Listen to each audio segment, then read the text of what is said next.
Cada canción de George Gershwin o Roger C. Hart es un estándar, un pedazo del alma estadounidense tejido en una melodía. Pero detrás de cada nota, cada armonía hay un ritmo oculto, uno que no se escucha en la radio. Es el ritmo del silencio, de la tensión detrás del escenario, las promesas incumplidas y las traiciones no dichas. Ahora imagina esto. Es 1979. Entre bastidores en el legendario Troubadour en Los Ángeles. Un espacio sagrado, tanto para estrellas en ascenso como para íconos en declive. El aire zumbaba con la electricidad de los nervios antes del espectáculo. Las guitarras se minimizan a través de los amplificadores en la prueba de sonido. Los vasos chocan. Los roadies gritan sobre cables enredados. El olor a sudor y laca llena los estrechos pasillos. Entonces, de repente, todo se detiene. Un joven asistente irrumpe en la oficina del promotor, pálido y sin aliento.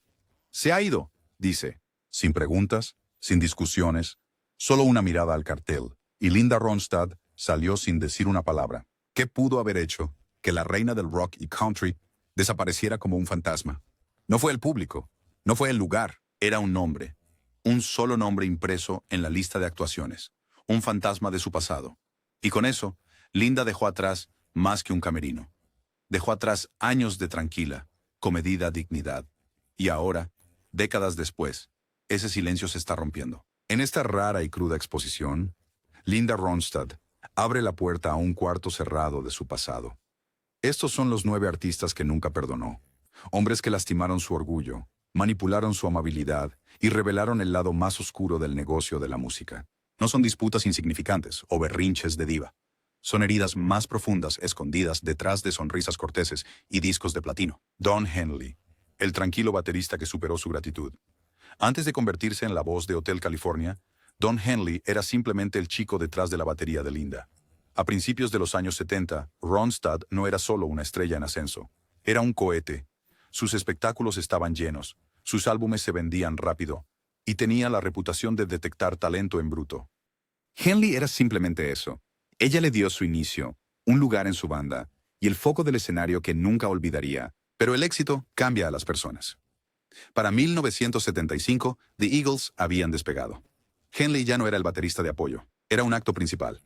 En un espectáculo detrás del escenario en el Universal Amphitheater, supuestamente se rió de Linda y le dijo que debería seguir con canciones de covers y dejar que los verdaderos artistas escribieran música.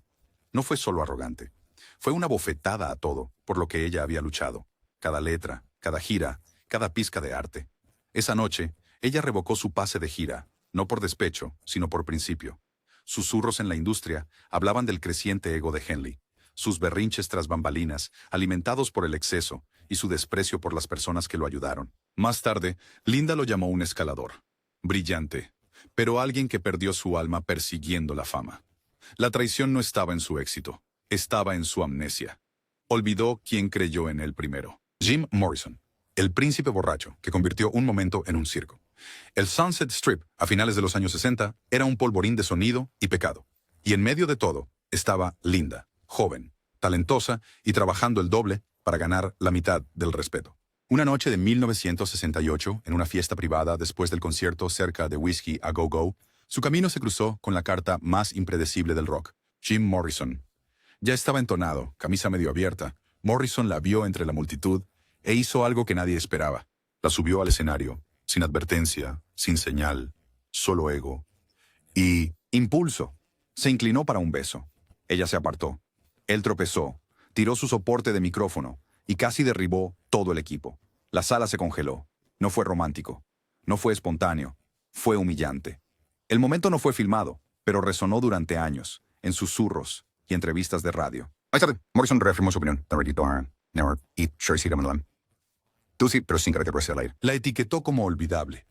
Linda nunca respondió públicamente, pero en privado lo describió como un desastre ingenioso. Un hombre que utilizaba el encanto y el caos como armas. Su beso nunca fue la herida. Era el mensaje de que las mujeres en el rock eran accesorios, no iguales. Y Linda se negó a asumir ese papel. Neil Young, cuando la protesta se convirtió en rechazo personal. Un concierto benéfico para trabajadores agrícolas reunió a los pesos pesados de la música de protesta, Neil Young, Linda Ronstadt y otros que habían usado sus voces para más que solo melodías. Debería haber sido un momento de unidad. En cambio, desgarró los ideales de Linda. Entre bastidores, ofreció ideas para la lista de canciones.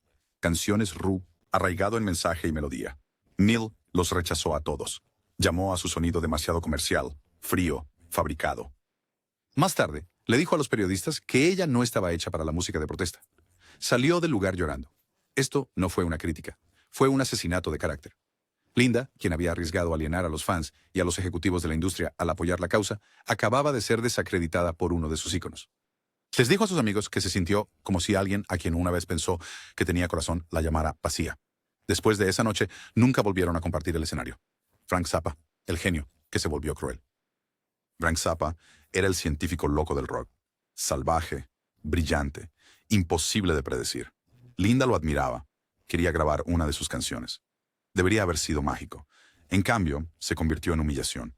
La sesión se desmoronó casi al instante. Zappa desestimó su tono por ser demasiado limpio. Dijo que ella estaba diluyendo la música real.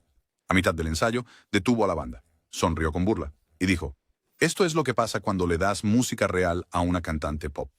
Ella no peleó. Empacó sus cosas. Nunca regresó. En privado, dijo que él era inteligente pero cruel. Respetaba su mente, pero no su corazón. David Crosby, cuando un hermano del cañón se convirtió en un extraño. En Laurel Canyon eran como hermanos. Las armonías de Crosby, la poderosa voz de Linda, definieron una generación. Pero un día, en 1978, durante una sesión de grabación, Linda pidió un simple cambio de tono. Crosby se negó. «Deberías aprender a adaptarte», dijo. Se puso feo rápidamente. El estudio estaba lleno de tensión. Días después, Crosby le dijo a Rolling Stone que ella era fabricada. Un golpe que hirió más que el chisme. Fue un rechazo público de un amigo. Después de eso, su nombre fue prohibido en su círculo, sus canciones eliminadas de su lista de presentaciones. Ella lo veía como prueba de que las drogas, el ego y la fama podían vaciar incluso a las almas más talentosas. Elvis Costello, el punk que lanzó un golpe bajo. Para 1979, Linda Ronstadt ya había conquistado la radio. No solo estaba actuando, estaba dominando. Y luego vino Cleveland, un festival de múltiples géneros que unió rock, punk y pop para una noche inolvidable. Elvis Costello, surfeando la ola temprana de su fama punk y new wave, estaba entre las caras nuevas en el evento. De lengua afilada, de mente elevada y siempre listo para agitar las cosas, observó a Linda actuar desde los bastidores esa noche y se aseguró de que todos supieran lo que pensaba después. Les dijo a los periodistas que su actuación era música de fondo para el brunch. La cita se propagó como un incendio. Entre bastidores, Linda se le acercó, no por drama, sino por claridad. Tal vez una oportunidad para hablar de artista a artista. Pero en su lugar, Costello, supuestamente borracho, la miró a los ojos, la insultó de nuevo y se alejó riéndose. Ella no dijo nada a la prensa, ni indignación, ni refutación. Pero más tarde, ella diría que Costello no solo fue cruel, representaba un nuevo tipo de crueldad en la música, la utilización del cinismo como arma, una generación de artistas que usaban la inteligencia como espada, no como puente. Una vez le dijo a un amigo, él no era rebelde, solo era arrogante. Paul Simon, el perfeccionista que la hacía sentir insignificante. Se suponía que iba a ser legendario, un dueto entre Paul Simon, la mitad de uno de los dúos de compositores más queridos en la historia de Estados Unidos, y Linda Ronstadt, la voz más versátil de su tiempo. En cambio, fue una guerra silenciosa. Desde la primera sesión de estudio, en 1982, Linda supo que algo andaba mal. Simon criticaba su manera de frasear, detenía las grabaciones por pequeños defectos, reescribía letras sin discusión. Ella les decía a sus amigos cercanos que se sentía como si un director le estuviera dando una lección. Cada nota que cantaba era medida, corregida y cuestionada. No era colaboración, era condescendencia.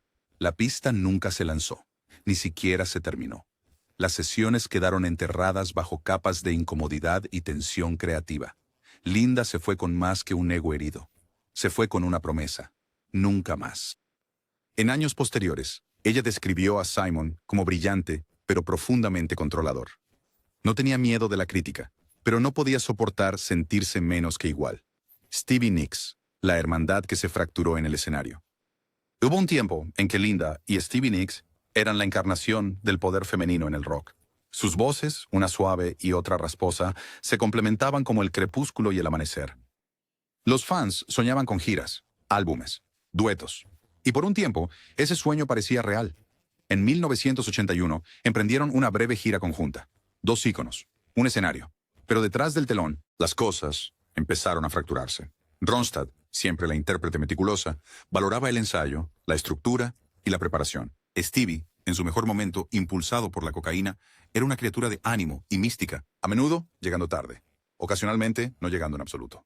Una noche, Linda se encontró sola en el escenario, interpretando lo que se suponía que debía ser un bis conjunto. Stevie, supuestamente entre lágrimas y en una neblina detrás del escenario, nunca apareció. La prensa lo presentó como artístico. Diferencias. Linda nunca los corrigió, pero canceló silenciosamente los shows compartidos restantes. Años después, en conversaciones privadas, diría que Stevie tenía una voz única, pero una presencia que desaparecía cuando más importaba. Nunca la culpó, pero tampoco lo intentó de nuevo. Leonard Cohen, el poeta que desenchufó, quizás el nombre más impactante en la lista, no sea alguien que la insultó o la avergonzó, sino alguien que simplemente se alejó. Leonard Cohen, el eterno poeta de la oscuridad y la profundidad, una vez se acercó a Linda con la idea de una colaboración a finales de los años 70. Había escrito una serie de canciones que pensaba que su voz podría llevar a los cielos. Los dos se reunieron, compartieron sesiones, intercambiaron ideas y luego, con la misma rapidez, él desapareció. Sin decir una palabra, Cohen canceló el proyecto. No hubo llamada, ni explicación, solo silencio. Linda estaba devastada. No se trataba de fama o orgullo.